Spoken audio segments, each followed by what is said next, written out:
The first sign that something was off about Mr. Vaughn came 3 days before New Year's Eve. I was walking home from the grocery store, my backpack loaded with snacks and a bottle of cheap champagne I'd picked up for the countdown. It was late afternoon, and the town was buzzing with last-minute holiday prep, strings of lights blinking in every window, cars honking as drivers rushed from one errand to the next.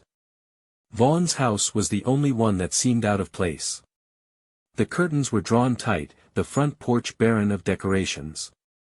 He was outside, though, an unusual sight. Vaughn wasn't the friendly type. In the 2 years I'd lived in this neighborhood, I could count on one hand the number of times I'd seen him. That day, he was loading heavy-looking boxes into the trunk of his old, rusted sedan. His movements were deliberate, his face expressionless. "Need a hand?" I asked, half out of politeness, half out of curiosity. He looked up sharply, his eyes narrowing. "No," he said flatly, slamming the trunk shut. Something about the way he stared at me made my skin crawl. "Okay," I said, backing away.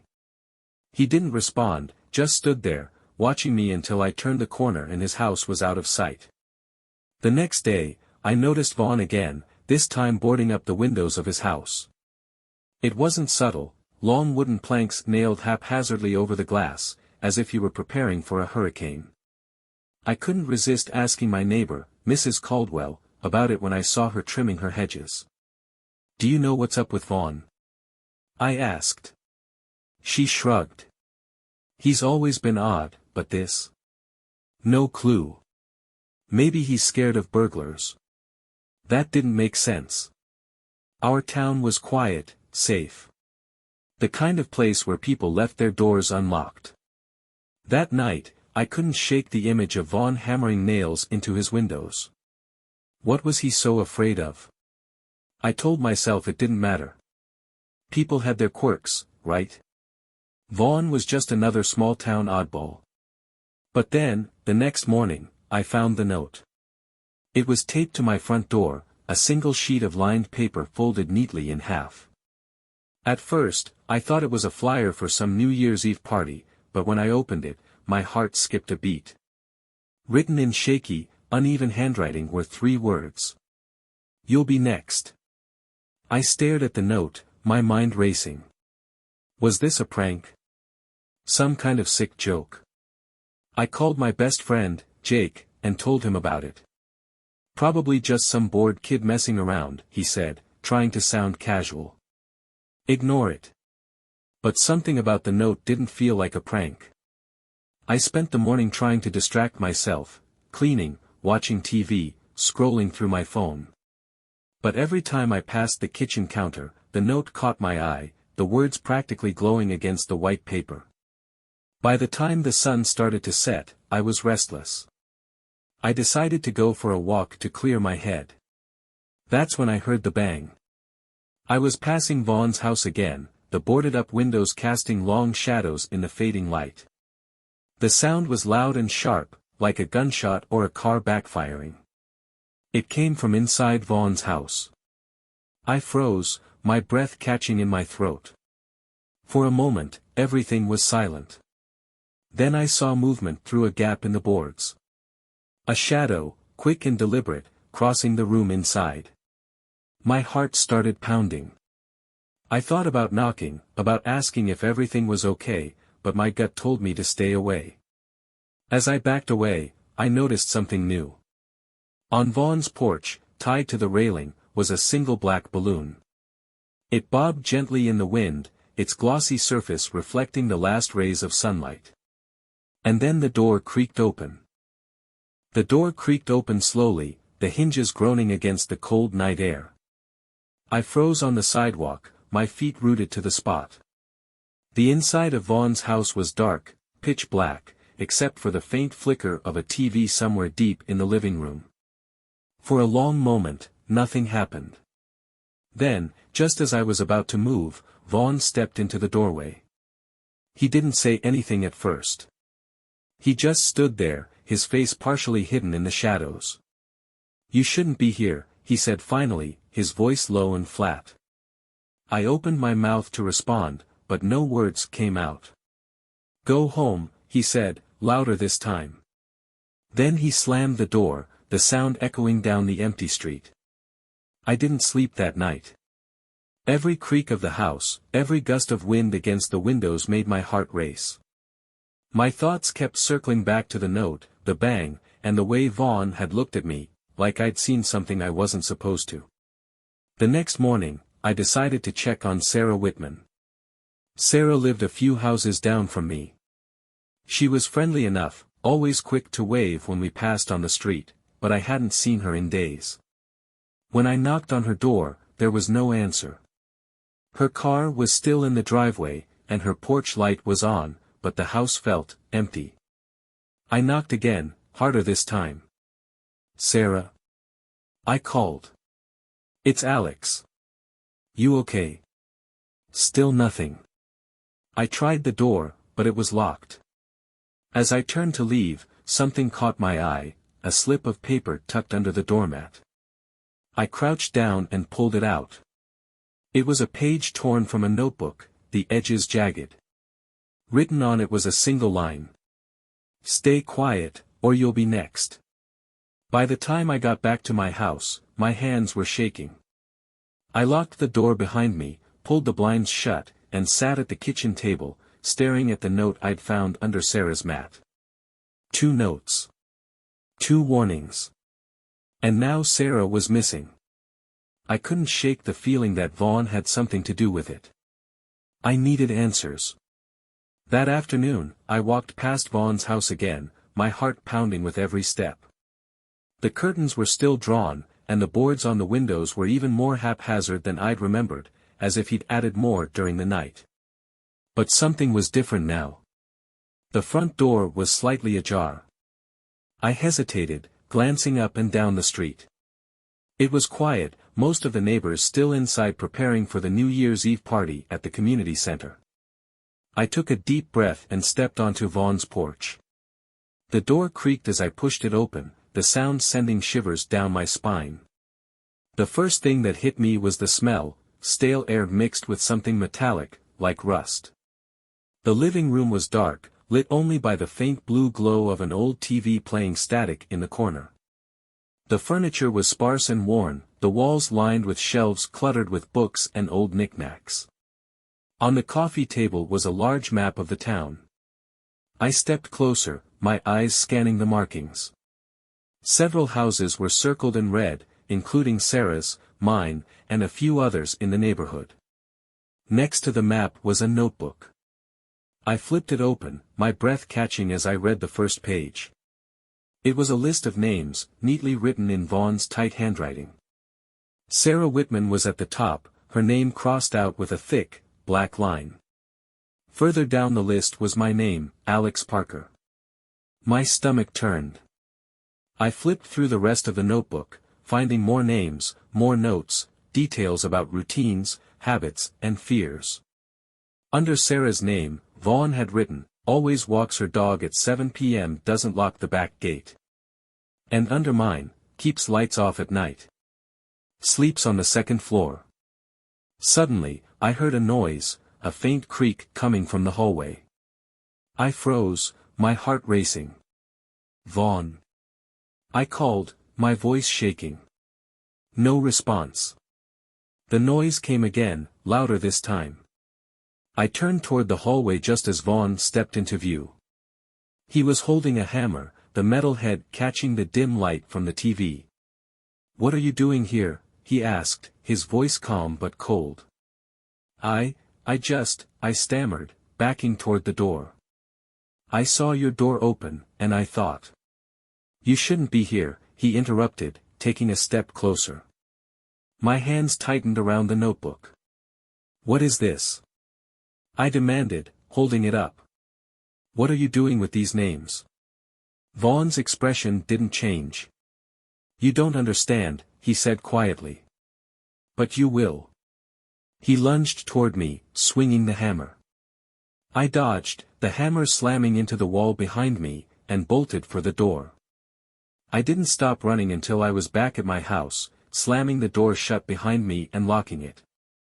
My chest heaved as I tried to catch my breath, my mind racing. Vaughn was more than just a creepy neighbor. He was dangerous. As I sat at the kitchen table, trying to calm down, I realized I was still holding the notebook. I opened it again, flipping to the last page. Written at the bottom, in Vaughn's shaky handwriting, were 2 words. Midnight. Community Center. The realization hit me like a punch to the gut. Whatever Vaughn was planning, it wasn't just about me or Sarah. It was about the entire town. I stared at the words on the page. Midnight. Community Center. The handwriting was shaky but deliberate, the ink pressed deep into the paper as if Vaughn had written it with heavy hands. The community center. That was where everyone would be tonight, families, friends, the whole town. Whatever Vaughn was planning, it wasn't good. I grabbed my phone and called Jake. Jake, listen to me, I said as soon as he picked up. Something's wrong. Vaughn's planning something at the community center tonight. What? Jake sounded groggy, like I'd woken him up. What are you talking about? I went into his house, I said quickly. He has a map, a notebook. There's a list of names, and mine's on it. Sarah Whitman's, too. She's missing, Jake. Wait, what? Jake's tone sharpened. I think he's targeting the town. The community center is circled on the map, and there's a note about midnight. There was a pause on the line, and I could almost hear Jake processing what I'd said. Okay, he said finally. Let's call the police. I already tried that, I said. They won't believe me. They think it's some kind of prank. Then we'll have to go ourselves, Jake said. We need to check the community center before midnight. Jake picked me up at 9 p.m., the streets quiet and blanketed with fresh snow. Most of the houses were dark, their occupants already at the party. When we arrived at the community center, the parking lot was full. Strings of lights hung over the entrance, and the sound of music and laughter spilled out into the cold night. It didn't feel like a place where something bad was about to happen. But I couldn't shake the feeling in my gut. Inside, the main hall was packed. Families were dancing, kids were running around, and the countdown clock over the stage read 2 hours 58 minutes and 43 seconds. Jake and I scanned the room, looking for anything suspicious. Where do we start? Jake asked, his voice low. I pulled the notebook out of my jacket pocket. He mentioned midnight. We need to check the storage areas. We slipped away from the main hall, heading down a side hallway that led to the kitchen and storage rooms. The laughter and music faded as we moved further into the building. The storage area was dark, lit only by a flickering fluorescent light. Rows of metal shelves lined the walls, packed with supplies, folding chairs, decorations, and old equipment. At the far end of the room was a single door marked maintenance. Jake pushed the door open, revealing a small room filled with tools and cleaning supplies. And in the center of the room was a large black duffel bag. My stomach twisted. Don't touch it, I said quickly. Jake crouched down, unzipping the bag just enough to peek inside. His face went pale. It's a bomb, he said, his voice barely above a whisper. My heart skipped a beat. Are you sure? Jake nodded, his hands trembling as he zipped the bag shut. Wires, a timer, it's a bomb. We backed out of the room, my mind racing. We need to evacuate the building, I said. Now. How are we supposed to explain this? Jake asked, panic creeping into his voice. We don't even know how much time we have left. I glanced at the countdown clock over the stage. 2 hours 35 minutes and 19 seconds. We burst back into the main hall, the sound of music and laughter almost surreal after what we'd just found. Jake grabbed the microphone from the DJ booth. Everyone needs to leave, he shouted, his voice echoing through the hall. The music stopped, and the crowd turned to look at him, confused. There's a bomb in the building. I added, my voice shaky but loud enough to carry. For a moment, no one moved. Then the room erupted into chaos. People grabbed their coats, their kids, their friends, and flooded toward the exits. Chairs toppled, drinks spilled, and the sound of panicked shouting filled the air. As the last of the crowd cleared out, I spotted something at the far end of the hall. Vaughn. He was standing in the doorway, watching the chaos with an almost serene expression. I ran toward him, my fear replaced by anger. What the hell is wrong with you? I shouted, grabbing his arm. Vaughn didn't resist. He just looked at me, his face calm and unreadable. It's not about them, he said quietly. It's about you. What are you talking about? You needed to see, he said. You needed to understand. Before I could respond, Jake called out from behind me. Alex, the timer. I turned to see the countdown clock over the stage. 5 minutes and 37 seconds. We didn't have much time. Jake and I raced back to the maintenance room. The bomb sat in the duffel bag, its timer counting down with an eerie precision. Neither of us knew the first thing about disarming a bomb, but Vaughn's notebook had notes scribbled in the margins, diagrams, instructions, warnings. Red wire, Jake said, pointing to the notes. It says to cut the red wire first. Are you sure? I asked, my hands shaking. No, Jake admitted. But we don't have a choice. I grabbed a pair of wire cutters from the tool rack and leaned over the bomb. My hands trembled as I reached for the red wire. 1 minute and 12 seconds. Do it, Jake urged. I closed my eyes and cut the wire. For a moment, nothing happened. Then the timer stopped, the screen going dark. We stared at the bomb in silence, the reality of what just happened sinking in. When we turned back to the doorway, Vaughn was gone. The building was silent now, except for the faint hum of the fluorescent lights in the maintenance room. My hands were still trembling as I dropped the wire cutters onto the floor. Jake was pacing behind me, his breathing heavy. We did it, he said, more to himself than to me. It's over. I wasn't so sure. The crowd outside was panicked but safe. People were huddled together in the cold, watching from a distance as the police arrived and began securing the area. But Vaughn was gone. I scanned the parking lot, looking for his rusted sedan. It wasn't there. We need to tell the cops everything, Jake said, his voice firm.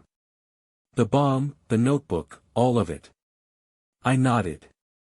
For the first time that night, it felt like we might actually get answers. 2 officers approached us as we stepped out of the building, their faces stern. One of them asked for details while the other took the notebook from my hands, flipping through the pages with a furrowed brow. This is serious, he muttered. Where's this Vaughn guy now? We don't know, I said. He was here, watching everyone leave. Then he disappeared. The officer exchanged a glance with his partner before nodding. We'll find him. You two, stay put. Jake and I sat on the curb as more police cars arrived, their flashing lights cutting through the dark. That guy was insane, Jake said, rubbing his hands together for warmth. What the hell was his plan, anyway? Why set up a bomb if he didn't want to hurt anyone? I didn't answer. Vaughn's words kept replaying in my head, asterisk, it's not about them. It's about you. Asterisk. What did he mean? As the night stretched on, the police scoured the building. They took the bomb away, questioned witnesses, and made a list of the names in Vaughn's notebook. But they couldn't find him. By dawn, most of the town had gone home, their New Year's celebrations replaced by unease. Jake gave me a ride back to my place. Neither of us said much during the drive. When I stepped inside, the house was cold and quiet, the smell of leftover party snacks still lingering in the air. I locked the door, double-checked the windows, and collapsed onto the couch. Sleep didn't come easily. Every sound outside made me jump. I couldn't shake the feeling that Vaughn was still watching. The next morning, I woke up to a knock on the door. It was one of the officers from the night before. "Can we talk?" he asked, stepping inside. "We have some updates on the case." I nodded, my stomach tightening. "We've been trying to track Vaughn down," he said. "Turns out, he doesn't exist, not officially, anyway. No ID, no driver's license, no records. The house he's been living in. It's been abandoned for over 10 years. I stared at him, my mind racing. "What about the neighbors?" I asked. "Someone must have seen him before, right?" "They all say the same thing," the officer replied. He kept to himself. Didn't talk much. "But there's something else you should know." He handed me a photo. It was old, faded around the edges, but the face was unmistakable. "Vaughn. This picture was taken almost 15 years ago," the officer said. "He was a suspect in a string of incidents in another town. Same MO, creeping around, leaving notes, scaring people. But then he vanished. Until now." I felt a cold knot form in my stomach. "What happened to the people in that town?" I asked. The officer hesitated. "They moved on," he said finally. "But the ones who got involved with him directly? They were never the same." After he left, I sat in silence, staring at the photo. Vaughn's face seemed to mock me, his calm expression daring me to figure out his game. For the next few weeks, life slowly returned to normal. The community center was repaired, and people talked less and less about that New Year's Eve. But I couldn't forget. One night, as I was locking up for bed, I found something on my front porch, a small, folded piece of paper. Inside, written in the same shaky handwriting, was a single line. Asterisk, "There's always next year." Asterisk. I looked around, but the street was empty. This time, I didn't call the police. I didn't call Jake. I just stood there, clutching the note, wondering if Vaughn was still out there. Watching. Waiting. For next year. The note weighed heavily in my hand, the words, "There's always next year," burned into my mind. The street outside was eerily quiet, the faint hum of a street lamp the only sound. I stepped back into the house, locking the door behind me and double-checking the windows. Every corner of the room felt alive with shadows, as though Vaughn's presence lingered just beyond my sight. I wanted to call Jake, to tell him about the note, but what could I say? The police hadn't found Vaughn. To them, it might have seemed like just another prank. But I knew better. The days that followed were a blur. I jumped at every sound, every unfamiliar face in the grocery store, every knock at the door. Vaughn had vanished, but the feeling of being watched didn't. Jake called once, asking how I was holding up. I told him I was fine, but the truth was, I wasn't. I tried to make sense of Vaughn's actions. The bomb. The notebook. The names. The warnings. It didn't add up. What had Vaughn been trying to accomplish? Scare the town? Prove some twisted point? Or was it all part of some larger plan, one we'd interrupted without fully understanding? One night, as I was going through the notebook again, I noticed something I'd missed before. Near the back, in tiny handwriting, was a list of dates. They were scattered across years, all corresponding to New Year's Eve. Each date had a location written beside it, small towns, scattered across the country. And next to some of the locations was a single word, complete. I flipped to the last page. The date for this past New Year's Eve was there, along with the name of our town. But unlike the others, it wasn't marked as complete. It was marked as failed. My hands trembled as I closed the notebook. Vaughn had done this before, in other places. And in some of those places, he'd succeeded in whatever sick plan he'd had. But not here. Not this time. The realization gave me a small, fleeting sense of victory. But it was quickly overshadowed by the final note Vaughn had left me. "There's always next year." I started noticing little things after that. A shadowy figure standing too far down the street to recognize. The sound of footsteps behind me when I walked home late at night. A man at the diner who kept glancing at me, only to look away when I turned toward him. It was as though Vaughn wasn't gone at all, just waiting, biding his time. By the time the next New Year's Eve approached, I was a wreck. The town had moved on, the events of the year before little more than a chilling story people told around campfires. But I hadn't. That night, as the fireworks lit up the sky and the countdown began, I stayed home, locked inside with every light on. I kept my eyes on the clock, watching the seconds tick down to midnight. When the clock struck 12, I heard a knock at the door. My heart stopped. I sat frozen, my mind racing. The knock came again, louder this time. Slowly, I walked to the door, peering through the peephole. No one was there.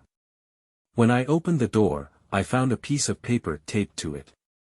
It was blank, except for one word scrawled in the center. Soon. I stepped outside, looking up and down the street. But once again, the world was empty. Just like Vaughn wanted it.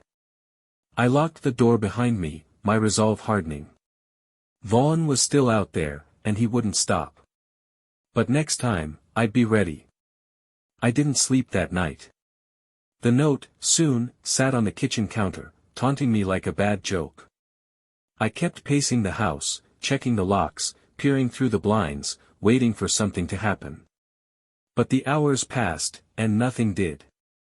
By morning, I was exhausted. But as the first rays of sunlight streamed through the window, I realized something. Vaughn's power wasn't in what he did, it was in what he made me expect. He wanted me paranoid. Distracted. Afraid. I decided I wouldn't let him control me anymore. I handed the notebook over to the police again, along with the latest note. This time, I demanded answers. They took me seriously. Detectives from other towns started connecting dots between Vaughn's movements, his methods, and his victims. It wasn't much, but it was a start. Weeks turned into months, and the sightings stopped. The shadows on the street, the phantom footsteps, the late-night knocks, they all faded, leaving behind a lingering unease but also a sense of relief. I knew Vaughn was still out there. But now, so did the world. If he came back, I wouldn't be alone.